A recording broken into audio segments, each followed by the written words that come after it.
আমাদেরকে স্যারা বলছিল যে একটা সার্ভারের কাজ অ্যাড করতে। তো আমি কালকে ২-১ দিন ধরে ঘাটাঘাটি করলাম এটা নিয়ে। পরে আমি এখানে কোণার মধ্যে দেখ, এখানে আমি ৩ টা সার্ভার এড করছি। একটা হলো ডিএনএস সার্ভার যেটা ডোমেইন নেম দিবে। আরেকটা হলো এই যে এইচটিটিপি যেটা ওয়েব পেজ ডাটা এখানে সংরক্ষণ থাকবে। আরেকটা হলো এফটিপি সার্ভার যেখানে আমরা ডাটা আপলোড দিতে পারবো। আপলোড থেকে আবার অন্য পিসি দিয়ে আমরা ডাউনলোড দিতে পারবো। হুম? তো এটা করার জন্য আমাকে ১ম এ ডিএনএস সেট করতে হয়েছে। এই যে ডিএনএস এর নিচে একটা আইপি অ্যাড্রেস আছে 0133। আমি কিন্তু প্রত্যেকটা পিসিতে ডিএনএস দিয়ে দিচ্ছি। এই যে ডেস্কটপ, আইপি কনফিগার, এই যে ডিএনএস সার্ভারের মধ্যে 133 এটা দিয়ে দিছি। এটা হলো ডিএনএস সার্ভারের লিঙ্ক। ধরো আমি কোনারটাতে গেলাম, যাইয়া ডেস্কটপ কনফিগ, এই যে 01.133 এটা কিন্তু আমি সবগুলাতে দিয়ে দিছি ডিএনএস সার্ভার। এরপরে আমি এইচটিটিপি সার্ভারে গেলাম। এই যে এইচটিটিপিতে যাওয়ার পর একটা বাই ডিফল্ট ডাটা কিন্তু নিয়ে রাখছি। আমি বাই ডিফল্ট ডাটা নিয়ে রাখছি। এই যে এখানে একটা এইচটিএমএল ফাইল আছে। এটা আমরা ব্রাউজ করব। ব্রাউজ করার জন্য আমি আবার ডিএনএস এ গেলাম। ডিএনএস এর সার্ভিসে গেলাম। ডিএনএস ডিএনএস এ কিন্তু আমি আমার নাম দিয়ে রাখছি যে www.riyadh.com। এটা আমি এই জায়গায় দিয়ে রাখছি। তো আমি এই পিসিতে গেলাম। যাওয়ার পর ওয়েব ব্রাউজারে গেলাম।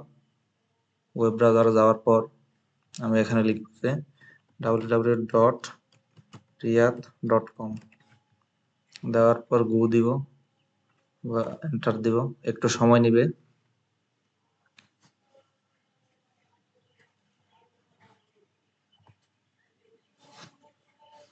একটু সময় নিবে এটা। এই যে আসছে। এখানে আমি একটা ওয়েবসাইট সেট করে রাখছি জাস্ট এইচটিএমএল সিএসএস না, এই যে আমার নাম সহ এটাও চেঞ্জ করে দিয়ে যাওয়ার পরে এরকম একটা ওয়েবসাইট চলে আসছে। আমি ব্রাউজ করার পর তো আমি এটা বন্ধ।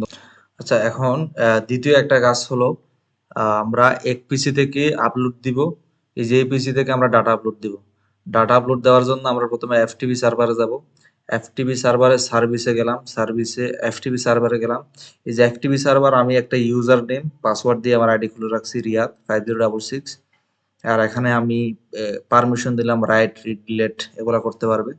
দেওয়ার পর আমি এই যে এখানে অ্যাড ক্লিক দিলাম। অ্যাড দেওয়ার পর এখানে এগুলো আসবে আমার নাম আর পাসওয়ার্ড। তো আমি এটা ক্লিক করলাম। একটা পিসিতে গেলাম। যাওয়ার পর ডেস্কটপে গেলাম। ডেস্কটপে ওয়েব ব্রাউজার না, আমাদের যেতে হবে টেক্সট এডিটর।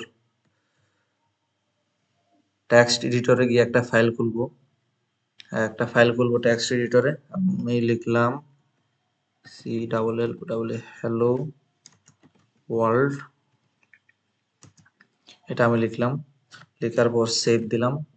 সেভ দেওয়ার পর লিখলাম যে ps ডট টেক্সট। আমি এটা সেভ করলাম ps ডট টেক্সট। সেভ করার পর কাটলাম। পরে আমি এখানে ঢুকে কমান্ড প্রম্পটে গেলাম। কমান্ড প্রম্পটে যাওয়ার পর এখানে আমি লিখবো যে পিং আর এই যে সার্ভারের নাম কি 192.168.0.132।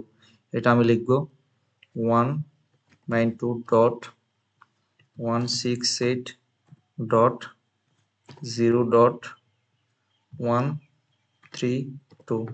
এটা আমি লিখলাম পিং। এটার সাথে প্রথমে ওপেন করার জন্য কানেক্ট করার জন্য এই যে কানেক্ট হয়ে গেছে। এবার আমরা এফটিপিতে ঢুকবো। এফটিপি দিয়ে আমরা সেম আইপি অ্যাড্রেসটা আবার লিখবো 192.168.0.132। এটা লেখার পর এন্টার দিলাম। এন্টার দেওয়ার পর এই যে আমার ইউজার নেম চাইতেছে। ইউজার নাম দিলাম আমি রিয়াদ। এন্টার দিলাম। পাসওয়ার্ড চাইতেছে। পাসওয়ার্ড আমি টাইপ করব কিন্তু এখানে দেখা যাবে না। হ্যাঁ, 5066 দিলাম। এন্টার দিলাম। এন্টার দেওয়ার পর এই যে লগড ইন হয়ে গেছে। লগড ইন হওয়ার পর আমি এখানে একটা ফাইল আপলোড দিব। ফাইল আপলোড দেওয়ার জন্য পুট দিতে হবে। পুট দিয়ে দিব ps ডট টেক্সট। এটা একটু আগে সেভ করছিলাম। এন্টার দিব। এই যে ওয়েটিং ফর ফাইল, এই যে file transfer is performs. File transfer কিন্তু হয়ে গেছে। হ্যাঁ, এখন আমরা সেটা সার্ভারে গিয়ে চেক করবো আসলে হয়েছে কিনা। সার্ভারে গেলাম, এফটিপিতে গেলাম। এই যে এখানে ফাইলগুলা আমি খুঁজবো এখানে পিএস আসছে কিনা। গেলাম, এই যে পিএস কিন্তু আসছে, যে পিএস ডট টেক্সট, এটা কিন্তু সার্ভারে চলে আসছে। হ্যাঁ, আমি এখন অন্য একটা কম্পিউটার থেকে ডাউনলোড করবো। এখানে গেলাম, তারপর ডেস্কটপে গেলাম, কমান্ড পয়েন্টে গিয়ে এখানে আমি প্রথমে পিং দিয়ে 192.168.0.132 এটা দিলাম। দেওয়ার পর প্রথমে সার্ভার কানেক্ট করলাম, তারপর এফটিপি কানেক্ট করব। এফটিপি কানেক্ট করে সেভটা আবার দিব 192.168.0.132। ওকে দিলাম। ইউজার নাম চাইতেছি, ইউজার নাম দিলাম রিয়াদ, পাসওয়ার্ড দিলাম 5066। এই যে লগড ইন হয়ে গেছে। লগড ইন হওয়ার পর আমি কিন্তু এখন ডাউনলোড করব। ডাউনলোডের জন্য আমরা দিব get ps dot text, text দিলাম। এই যে ফাইল ট্রান্সফার ইন প্রোগ্রেস, এটা আমাদের ডাউনলোড অলরেডি হয়ে গেছে। তো এই দুইটাই আমাদের কাজ, মোটামুটি কাজ হইতেছে। এখানে আরেকটা সমস্যা ফেস করতেছি, যেটা হলো আমি এই পিসি থেকে এই পিসিতে ডাউনলোড করতে পারি, কিন্তু এই পিসি থেকে এই পিসিতে ডাউনলোড করতে একটা সমস্যা দেখা দিচ্ছে, টাইম আউট দেখা দিচ্ছে। দেখি এটা যদি আমরা সলভ করতে না পারি স্যারের সাথে আলোচনা করব। তো এতটুকুই। আর কোনো কিছু জানার থাকলে আমরা ল্যাবে গিয়ে আলোচনা করবো এটা।